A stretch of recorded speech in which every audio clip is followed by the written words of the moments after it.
The first time I stepped out of my truck, I heard her scream before I even saw her face. Her voice sliced through the quiet morning air like a siren.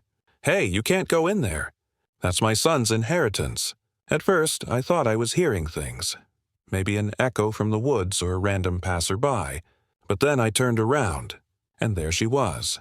A woman in her late 50s, dressed in a bright floral blouse, marching down the gravel road like she owned the whole countryside.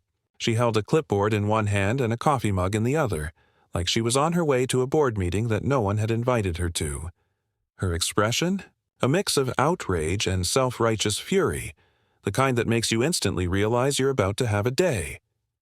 I froze for a second, one boot still on the truck's running board. I had just arrived at the property, a 150-year-old cabin mansion that had been left to rot for decades.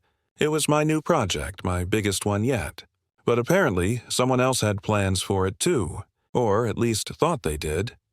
She stopped a few feet away, breathing hard, her eyes darting between me and the old house. Her voice trembled with emotion, but there was steel behind it. "I don't know who you think you are," she snapped, "but that place belongs to the Holloway family. My family, my son's inheritance." I blinked, unsure if I should laugh or apologize. "Ma'am," I said slowly, "I think there's been a misunderstanding. I just bought this place at the county estate auction last month. Got the deed, signed and sealed." She squinted at me like I'd just told her I owned the moon. "Impossible," she hissed. "That land's been in our family for generations. There's no way the county had the right to sell it. I've been watching it for years." That's when I noticed she wasn't just angry. She was protective. Her voice cracked a little when she looked up at the house. It wasn't just an old property to her. It was something personal. Still, I had done everything by the book. I pulled out the envelope from my glove compartment. Copies of the deed, purchase confirmation, even the auction receipt, and handed them over. She snatched the papers, scanned them with dramatic flair, then shoved them back at me. "Well, those are fake or wrong. The Holloways would never sell this place to an outsider." I took a slow breath, trying not to laugh. "Ma'am, I assure you the Holloways didn't sell it. The state did. The last known Holloway passed away nearly 30 years ago." She shook her head violently, muttering under her breath. No, that can't be right. My father worked here. He told me it was ours, and that was my first clue. She wasn't actually a Holloway. At least, not by blood." I glanced past her, toward the cabin mansion rising behind the overgrown weeds. It looked like something pulled straight out of an old American Gothic novel. Sprawling woodwork, cracked windows, ivy swallowing half the walls. The front porch sagged under its own weight, the roof missing a few shingles like old teeth. But even through the decay, I could see the beauty that once was. Wide double doors carved with intricate oak patterns, a tall stone chimney, and, through the grime-covered glass, a faint shimmer of the chandelier that must have once lit grand family dinners. This house had stories, and I wanted to bring them back to life. Karen, though I didn't know her name yet, stood squarely between me and that dream, arms crossed. "Young man," she said, narrowing her eyes, "I don't care what kind of paper you have. You step one foot in there and I'll call the sheriff. You hear me?" I raised an eyebrow. "For what?" "Trespassing. On my own property." Her jaw tightened. "For theft. You're stealing history that doesn't belong to you." I almost smiled, not out of arrogance but disbelief. I'd dealt with difficult neighbors before, but this was new territory. "All right," I said calmly. "Tell you what, I'm not here to destroy anything. I restore old homes. I bring them back to how they used to be, or close to it. That's why I bought this place." She stared at me suspiciously, clearly not convinced. "You restore this?" She scoffed, gesturing at the house like it was an insult. "You'll probably tear it down and build condos." I chuckled softly. "No condos, I promise. Just restoration. I even documented everything. Check my YouTube channel. I've done 6 restorations before this one." Her expression changed for a second, curiosity flashing behind her irritation, but she quickly buried it under another glare. "Don't think a camera makes you a hero," she muttered. "You can't buy family history. That line stuck with me, and you can't buy family history. She wasn't wrong. You could buy walls, land, and a roof, but not the memories tied to them. Still, the law was on my side. I nodded politely, trying to de-escalate. Look, I don't want any trouble. If you've got questions, you can talk to the county clerk. Everything's filed there. But right now, I've got a lot of work to do. And with that, I turned back toward the mansion. My boots crunched over the gravel as I walked up the creaky steps. Behind me, Karen shouted one last time, "You'll regret this. You'll wish you'd never set foot in that cursed house." Her voice echoed across the property, fading into the rustle of the tall grass and the caw of a distant crow. I paused at the door, hand resting on the worn handle, and couldn't help but smile faintly. If this was the welcoming committee, I could only imagine what surprises waited inside, and little did I know. Karen's warning wasn't just empty words. That house, and the secret it held, would soon turn both of our lives upside down. The cabin was a beautiful wreck, half mansion, half time capsule.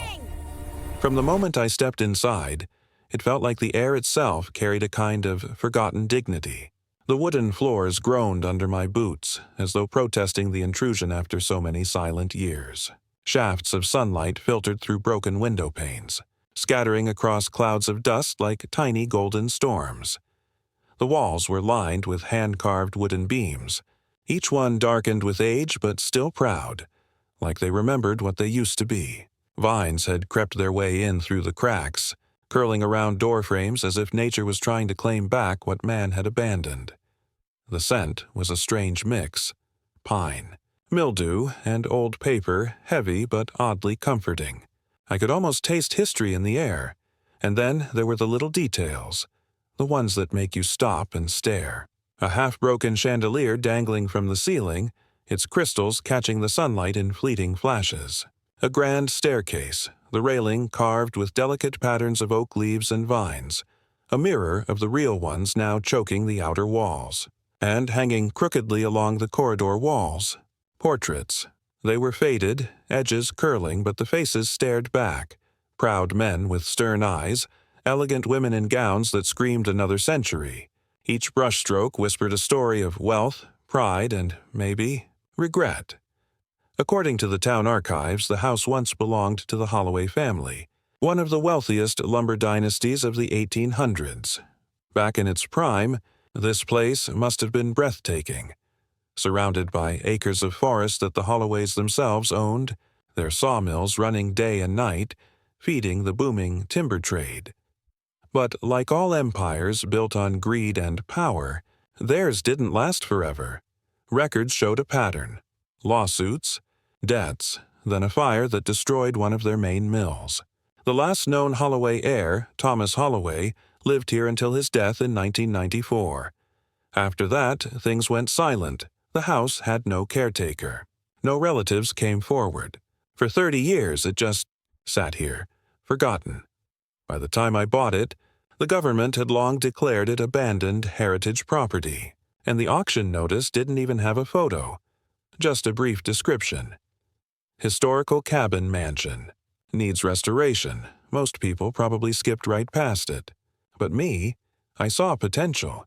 You see, I'm not a flipper. I don't buy old houses to tear them apart or sell them for profit. I'm a restorer, the kind of guy who believes every wall and window has a memory worth saving. I've spent years breathing life back into places other people call hopeless. And this house, this was going to be my masterpiece.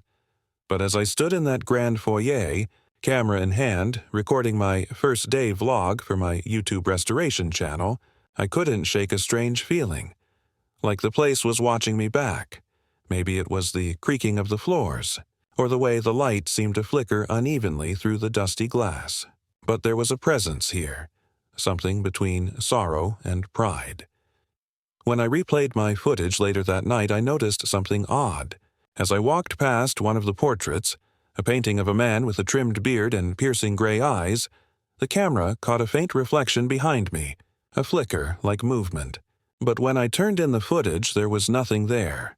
I brushed it off as lighting. At least, that's what I told myself. Still, there was one thing that immediately became clear. This house didn't want to be forgotten. Over the next few weeks, I began cleaning room by room. The kitchen was a graveyard of rusted pans and shattered jars. The library, easily my favorite, had hundreds of books, their pages fused together by time.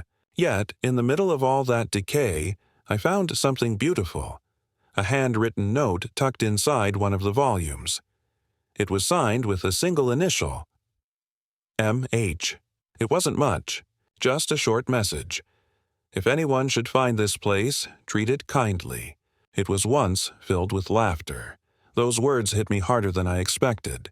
Because that's exactly why I do what I do. I decided right there, this restoration wouldn't just be about rebuilding walls.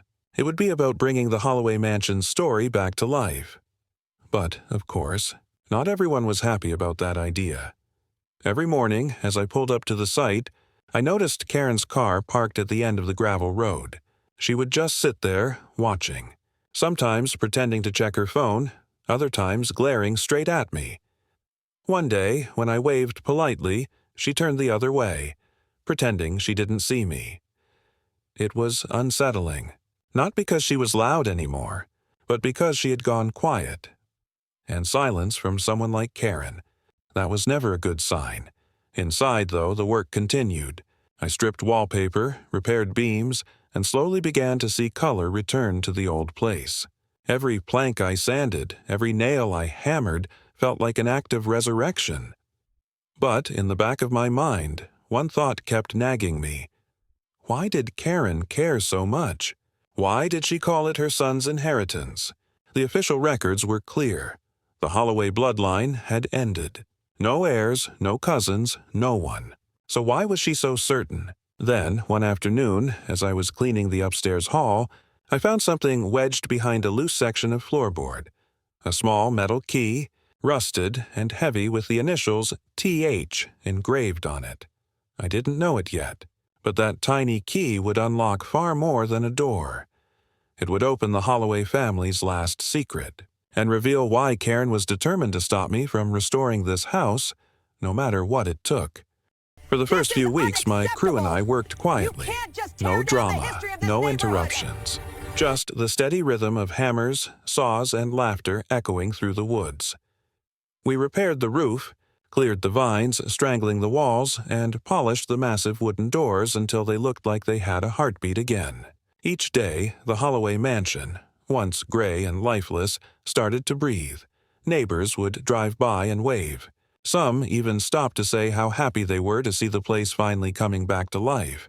Everyone, it seemed, appreciated the change. Everyone except Karen.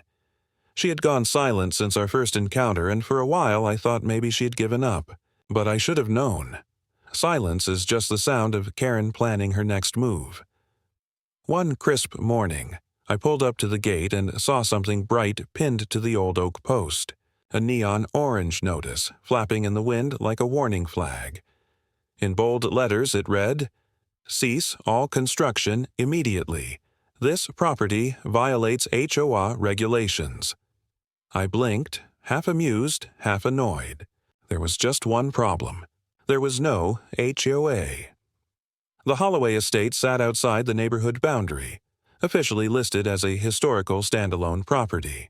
But apparently, Karen, who liked to introduce herself as the community coordinator, had decided to expand her empire. My crew found me standing there, staring at the paper. My foreman, Jack, scratched his head. Since when do ghosts form HOAs? We all laughed, but beneath the humor, I felt a knot forming in my stomach. Karen wasn't just being nosy. She was trying to shut us down. That same afternoon, she appeared, right on cue. Her car rolled up the gravel road like a slow-moving threat. She stepped out, wearing oversized sunglasses and holding her trademark clipboard.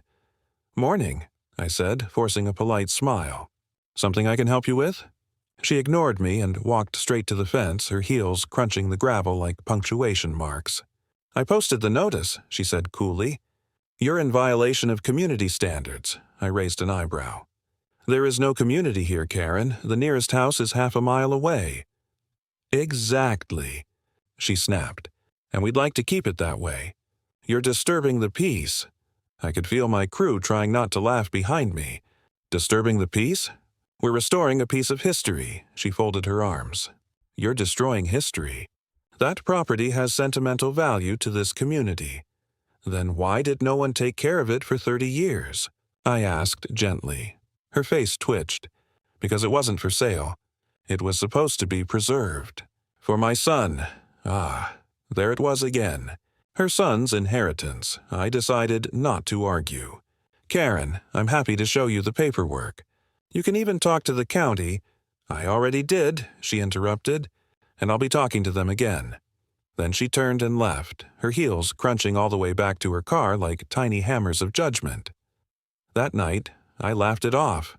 I even told my subscribers in my vlog update, "We've got our first official enemy, folks, the neighborhood HOA that doesn't exist." The comments section loved it. People called her Karen the Guardian, Clipboard Crusader, even the Holloway Hall Monitor. But what started as comedy quickly turned serious. Over the next week, Karen showed up every single day. Sometimes she just stood by the gate, arms crossed, watching. Other times she'd shout over the noise of our tools, "That's not approved paint color.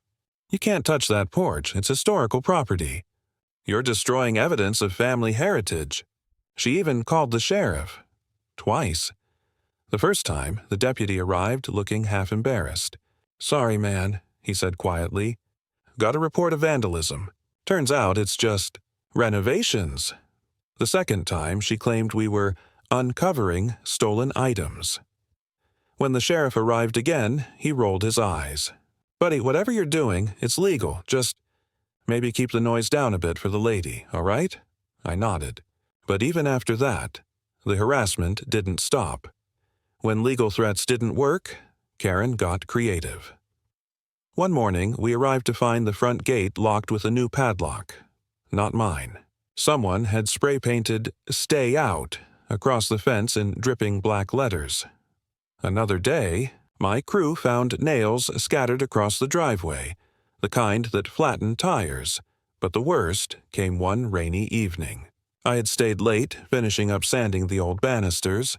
The others had gone home. As I walked outside, I noticed something odd.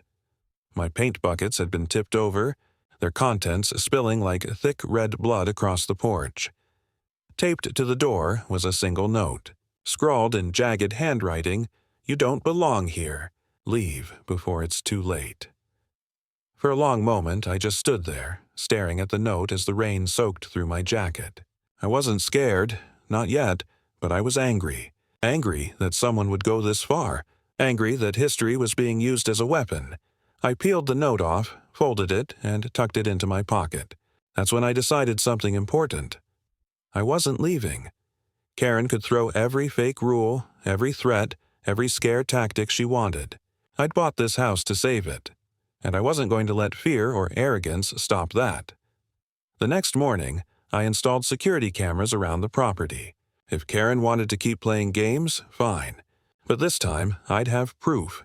My foreman asked, "You think she'll stop?" I looked up at the towering mansion, its broken windows glinting faintly in the sunlight, and shook my head. "No," I said quietly. "I think she's just getting started." And I was right, because what came next wouldn't just be about trespassing, vandalism, or noise complaints. It would uncover something far deeper, a truth buried in the walls of that house, and a secret that Karen would do anything to keep hidden. It was supposed to be just another ordinary workday. After months of scraping, sanding, and rebuilding, the Holloway mansion finally looked alive again. The exterior was nearly finished, the garden cleared, and sunlight now filtered through glass panes that had been dull for decades. Every room I entered felt like I was stepping further back through time, and closer to something that refused to stay buried. That day, I was working near the master bedroom. The walls there were different. Thicker, uneven, as if someone had repaired them in a hurry long ago. My crew had already gone home, and I stayed behind to finish patching a section that kept crumbling from the inside. As I pulled away a loose board, I noticed something strange. A small hollow space behind the wall. Dust poured out like a gray waterfall. Inside, wedged between two wooden beams, was a sealed envelope, brittle and yellowed with age. At first, I thought it was just a forgotten letter, maybe an old bill or note from the last owner. But when I brushed the dust off, I saw beautiful, elegant handwriting curling across the front, "To the one who restores what we lost." For a moment, I just stared at it. My heartbeat slowed, then quickened again. Something about that message felt deliberate, as if it had been waiting all this time. I carefully peeled open the wax seal, trying not to destroy the delicate paper. Inside were 3 pages. The ink faded but still legible. At the top, in slanted handwriting, was the name Margaret Holloway, and the date, March 12, 1874. The letter began softly, almost like a diary entry. "My dearest Thomas, I write these words not for you to read, but for whoever one day finds this home. If the walls still stand when my bones have long gone to dust, may they remember us kindly." The tone shifted as I read on. "Your father has done something I fear cannot be undone. He has hidden something he swore would protect us. But I know it will only curse us. He buries his secrets beneath the very ground we walk upon, and with every passing night he grows more restless." I stopped reading. My flashlight trembled slightly in my hand. Hidden something? Beneath the estate? What did that mean?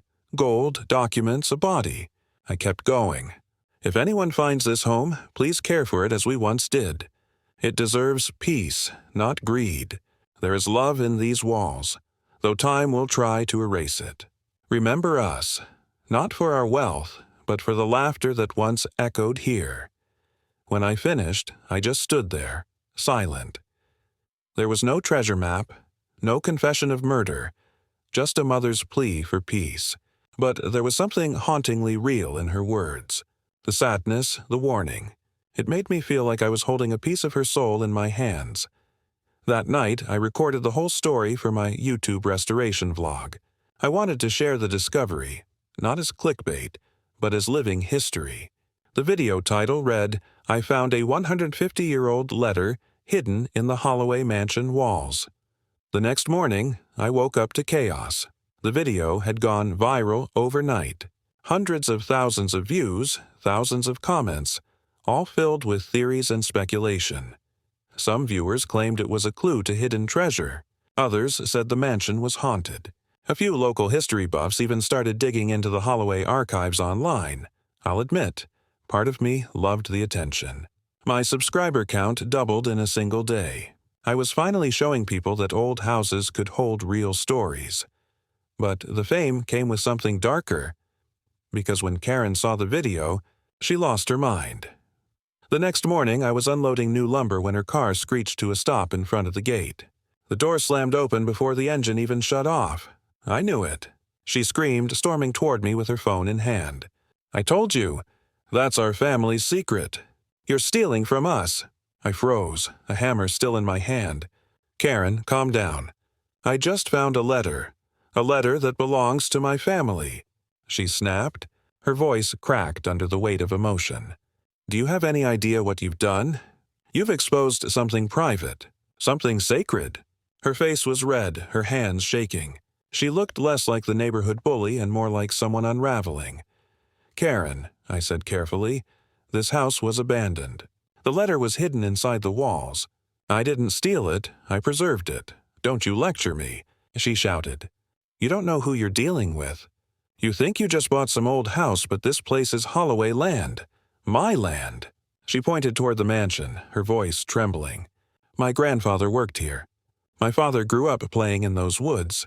They told me stories about Margaret Holloway, about her husband hiding something. They told me it was our family's legacy. That's when it hit me. Karen didn't just claim she was a Holloway. She believed it. The argument lasted nearly 10 minutes, though it felt like an hour. She threatened to press charges for theft, to contact the Historical Society, even to sue YouTube for hosting stolen property. I tried reasoning with her, but she wouldn't listen. Finally, I just stepped aside and let her shout. Eventually, she ran out of words, only tears. "Why couldn't you just leave it alone?" she whispered. "That letter, that could have been proof." "Proof of what?" I asked softly. She looked up at me, eyes glassy. "That we belong here. That this house isn't gone. That my family's story still means something." And just like that, I understood. This wasn't about land or money. It was about identity. Karen wasn't protecting an inheritance. She was protecting a story she'd been told her entire life. That night, I replayed the confrontation in my head over and over. Was she right? Could her family really be connected somehow? Distant cousins, illegitimate heirs, something the records missed? I decided to dig deeper. I went to the county archives, combing through old land deeds, marriage records, and census lists. What I found painted a different picture. Karen's grandfather hadn't been a Holloway by blood. He had been a caretaker, hired to maintain the property after the family fell into financial ruin. But it made sense now. The stories he told his children probably blurred the line between service and ownership over the years. By the time the mansion decayed, those stories had hardened into family legend. Karen had grown up believing that she was defending what was rightfully hers. When I got home, I stood outside the house and looked up at the window of the master bedroom, the same one where I found the letter. The moonlight spilled across the porch, painting the wood in silver. For the first time, I didn't just see the mansion as a project. I saw it as a wound, one that had never really healed. I thought about Margaret Holloway's final words again. It deserves peace. Not greed. Peace. Maybe that's what the house had been waiting for. Not a new owner, not a new coat of paint, but closure, so I decided to honor her wish. The next day, I placed the letter in a protective frame and hung it in the main hall. Beneath it, I added a small plaque, "In memory of the Holloway family," and the stories that built this home. When Karen showed up again, quieter this time, I didn't argue. I invited her inside. For the first time, she stepped over the threshold she'd spent months guarding. Her eyes darted from the polished floors to the restored banister to the letter hanging proudly on the wall. She stood there for a long time. No yelling, no clipboard, just silence. Then she whispered almost to herself, "It's beautiful." And in that fragile moment, I realized maybe Margaret's wish had finally come true, because after 150 years, the Holloway mansion had finally found what it had been missing all along. Isum. After the chaos, I couldn't rest. Karen's accusations, the viral video, the letter, the history. It all lingered in my mind like an unfinished sentence. Something inside me said there was still a truth hiding in plain sight. I decided to dig deeper. I spent days at the county courthouse and the town archives, combing through crumbling documents and fading microfilm records. Each evening, the librarian watched me with quiet curiosity as I flipped through land deeds and family ledgers older than electricity. Then I found it. The employment log of 1921. Handwritten in neat cursive, Mr. George Whitmore, caretaker of Holloway Estate. Whitmore, Karen's grandfather. He wasn't listed among the Holloways, not in blood, not in inheritance, but his name appeared again and again across the records, supervising repairs, maintaining the stables, managing deliveries during the estate's decline. And yet, in a way, his name was woven into the home's history. He had been the last man to care for it before it fell silent. That realization hit me hard. Karen wasn't lying. She wasn't crazy. She was simply guarding a story she believed belonged to her family. She'd grown up hearing bedtime tales about the grand Holloway mansion, not from dusty history books, but from her father's memories. To a child, those stories weren't about employment. They were about legacy. In her mind, this place wasn't just property, it was heritage. When I left the archives that evening, the sun was setting behind the hills. The sky burned in shades of gold and violet, the same colors that sometimes spilled through the mansion's tall windows. I remember thinking, maybe this story didn't need another fight. Maybe it needed understanding. So I made a decision. I would invite Karen over. Not to argue, not to prove a point, but to show her what I had built, and, in a way, what her grandfather had started a century ago. The next morning, I called her. Her tone was cautious at first, defensive even. "If this is about that letter again," she said, "I told you—" I cut her off gently. "No, it's not about that. I just think you should see the place." One last time, there was a pause, a long exhale. "Why?" she asked. "Because it's finally finished," I said. "And you deserve to see it shine again." She showed up that afternoon in her usual crisp outfit, clipboard tucked under one arm, though this time it seemed more like a comfort item than a weapon. As she stepped through the gates, the autumn breeze rustled the leaves. The mansion stood tall and golden in the sunlight, every restored beam and polished window reflecting a second life. The once rotting porch now gleamed with fresh varnish. The vines that had once strangled the walls were now trained neatly along trellises bursting with green. Even the front doors, those massive oak doors that had been swollen shut when I first arrived, now swung open smoothly, revealing the glow of a chandelier inside.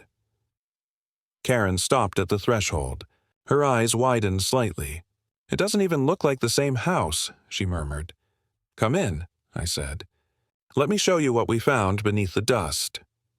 Inside, the air smelled faintly of pine and polish, a far cry from the mildew and decay that had once choked the rooms. Sunlight streamed through the tall windows, scattering golden reflections across the floorboards. The grand staircase, once split and sagging, now rose proudly in the center hall. Its railing gleamed, restored from the same hand-carved wood that the Holloways had commissioned generations ago. As we walked, I pointed out every detail we had uncovered: the hidden initials carved beneath the banister by one of the Holloway children, the restored fireplace that still bore burn marks from the estate's final winter, the portrait of Margaret Holloway that now hung cleaned and framed above the mantel. Karen moved slowly, her footsteps echoing softly on the oak floors. For a long time, she said nothing. Then, quietly, she reached out and brushed her fingers against the railing. "My father," she said, voice trembling, "used to tell me stories about this staircase. He said his dad would bring him here on weekends to dust and polish, and he'd pretend he was the one who owned it." I nodded. "Maybe that's why he told you those stories. So it would never be forgotten." She looked around the hall. The chandelier's light reflected in her eyes now. "He always said it was a shame," she whispered. "He wished someone would bring it back to life." Her lips quivered into the smallest smile. "You actually did it." We continued the tour, room by room, memory by memory. In the dining room, I showed her the long table we'd refinished, the same one that had collapsed under its own weight when I first found it.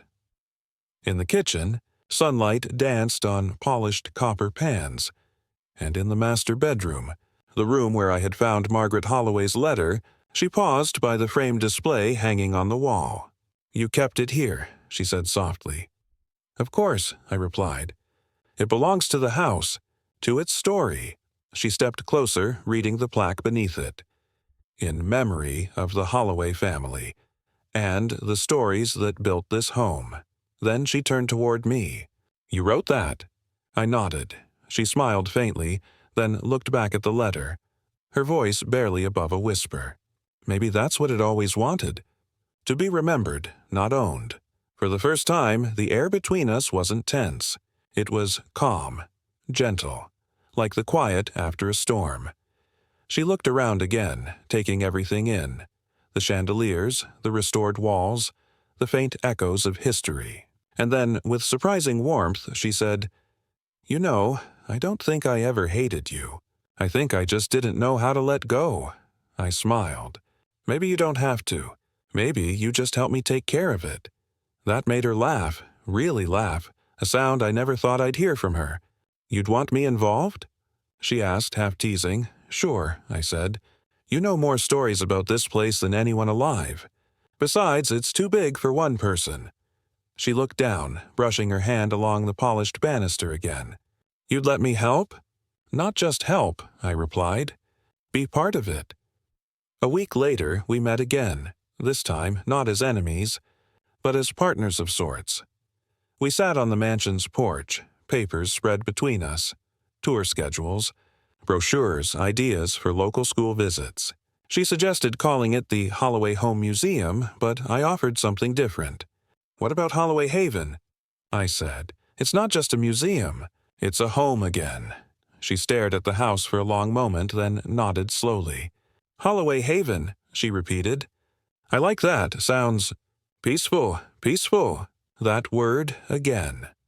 The same one Margaret Holloway had written in her final letter, the one that had started this whole thing. The months that followed were a whirlwind of finishing touches and planning. Word spread quickly, first through my YouTube channel, then through the local paper. People wanted to see the mansion that had survived 150 years, the one restored by a stranger and defended by a woman who thought it was her birthright. On the grand opening day, the mansion glowed under strings of soft yellow lights. Visitors filled the halls, admiring the carvings, asking questions about the Holloways, pointing to the letter framed on the wall like it was a sacred artifact. And there, greeting them all with a practiced smile and a small badge that read, "Historical Guide, Karen Whitmore," was the woman who once tried to shut me down when I saw her explaining the history of the family with genuine pride, not ownership, but appreciation. I realized the house had done something incredible. It had healed, not just its walls or floors, but the stories tied to it. Later that evening, after the last visitor left, I turned off the lights one by one until only the chandelier remained glowing in the entry hall. Karen lingered by the doorway, looking up at it. "You know," she said softly, "I used to think this house would always belong to us. But maybe it was never about ownership. Maybe it just needed someone to love it again." I smiled. "Looks like it found 2 people." She laughed quietly, shaking her head. "Maybe 3. My father would have loved this." I glanced up at the letter on the wall, the candlelight flickering across Margaret Holloway's faded handwriting. For a moment, I could almost imagine her watching, not as a ghost, but as a memory at peace. Today, Holloway Haven stands proud again. Tourists visit every weekend. Kids run through the gardens that once lay buried in weeds. And every evening, as the sun dips behind the forest, the light hits the staircase just right, glowing warm and golden. Sometimes I sit on the porch, hearing Karen laugh as she tells visitors about the old caretaker George Whitmore and the stories he passed down. She doesn't call it an inheritance anymore. She calls it a legacy of care, and in that moment, I always think back to that one line, the one written by Margaret Holloway in 1874. It deserves peace, not greed. After a century and a half of dust, conflict, and forgotten dreams, the Holloway mansion finally got its peace and its home.